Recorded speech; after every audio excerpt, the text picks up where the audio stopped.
वफाकी हुकूमत हिकु भेरो ॿीहर PTI खे ॻाल्हियुनि जी आच करे छॾी। तवानाई वारे वज़ीर मुस्तदिक मलिक जो चवणु आहे त अचो वेही ॻाल्हियूं करियूं, मामलनि खे वधीक ख़राब न करियो। मुल्क दुश्मन कुवतूं तरक़ी में रंडकूं विझी रहियूं आहिनि। ॻाल्हियुनि जो चवंदा आहियूं त धरणो हणी वेही रहनि था। हुकूमत खे हटाइणो आहे त हटाए छॾियो, पर मुल्क जे ॿारनि जो मुस्तक़बिल तबाह न करियो।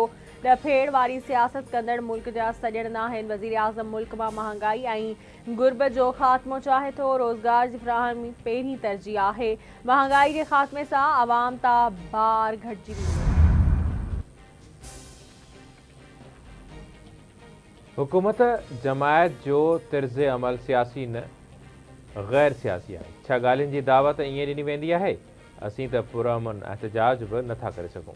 अहिड़नि ॻाल्हियुनि जी आछ कीअं तस्लीम करियूं? PTI chairman barrister Gohar Khan जो हुकूमती आछ ते रद्द अमल। संदसि चवणु आहे त हुकूमत फॉर्म 47 जी पैदावार आहे। ज़ुल्म ऐं ज़ियादतियूं अॼु बि जारी आहिनि।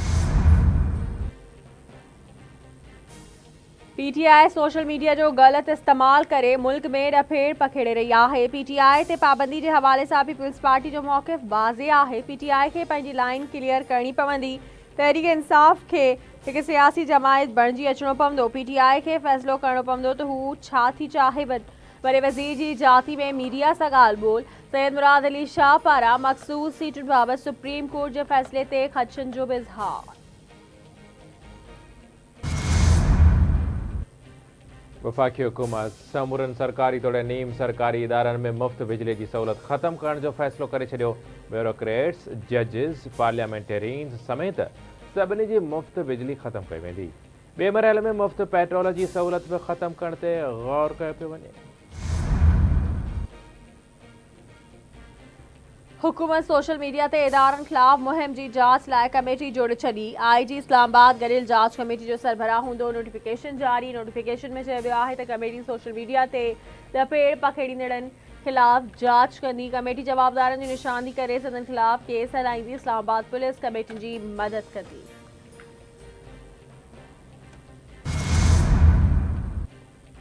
महंगाई, टैक्स, बिजली बिलनि में इज़ाफ़े ऐं IPPs ख़िलाफ़ जमायत इस्लामी जो लियाकत बाग रावलपिंडी में ॿिए ॾींहुं एहतजाजी धरणो जारी।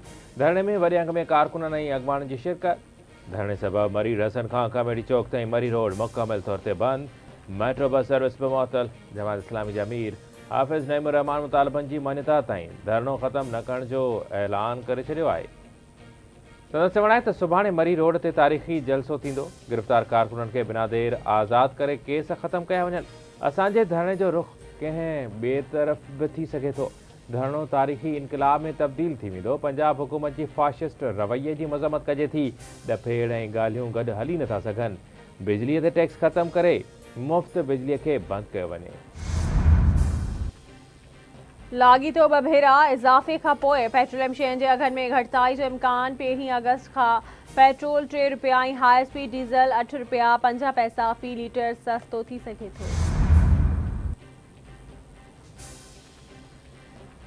तुर्क परॾेही वज़ीर जी कराची आमद। सिंध जी सक़ाफ़ती सियाहत वारे वज़ीर ज़ुल्फ़कार अली शाह ऐं गवर्नर कामरान टसूरी पारां एयरपोर्ट ते आजियां। मेहमान वज़ीर हाकान फ़ैदान जी सूबाई वज़ीर ज़ुल्फ़कार अली शाह सां मुलाक़ात। पाक तुर्किया लाॻापन तोड़े सियाहती ऐं सक़ाफ़ती मामलनि ते ख़यालनि जी ॾे वठि। ऐवान ज़राअत सिंध ज़रई शोबे ते टैक्स लॻाइण वारे फ़ैसिले खे रद्द करे छॾियो। ज़रई इनकम टैक्स लॻाइण वारो फ़ैसिलो वापसि न वठण जी सूरत में मुल्कगीर तहरीक हलाइण जो चिता। ज़राए जो शोबो अॻु ई ख़सारे में हली रहियो आहे। आबादगारनि जे लाइ ज़रई इनकम टैक्स ॾियणु मुमकिन आहे।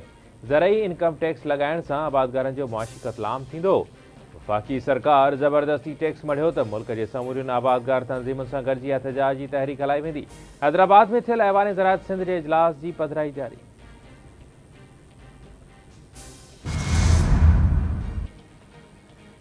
कराची में पुलिस अहलकार खे शहीद कंदड़ 4 जवाबदार पुलिस मुक़ाबले में मारिजी विया। जवाबदारनि जो ताल्लुक़ मुज़फ़रगढ़ सां हो।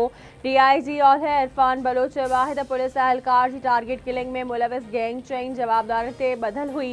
गैंग में हिकु माज़ूर औरत बि शामिल हुई। फरीदाबाद में जो हथियारबंदनी फायरिंग नौजवान मार्च वियो गोठ चोली डेपर में हथियारबंदन फायरिंग करे 22 वरियनि जे फयाज़ चांडे खे मौत जी निंड सुम्हारे छॾियो। मक़तूल जो लाश पोस्टमार्टम जे लाइ अस्पताल मुंतक़िल। मक़तूल जे वारसनि पारां पंहिंजी बिरादरी ते नौजवान खे क़ातिल करण जो इल्ज़ाम। पुलिस जांच शुरू करे छॾी।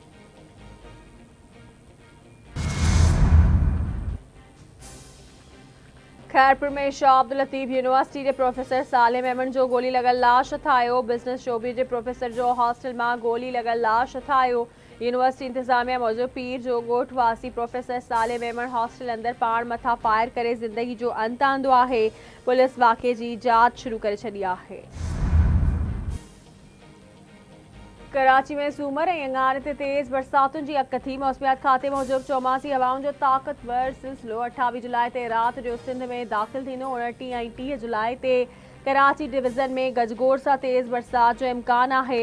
हैदराबाद, लाड़काणो, सखर, जगबाबाद, मीरपुर, ख़ास, ठट्टो ऐं सिजावल में बि बरसात जी अक थी।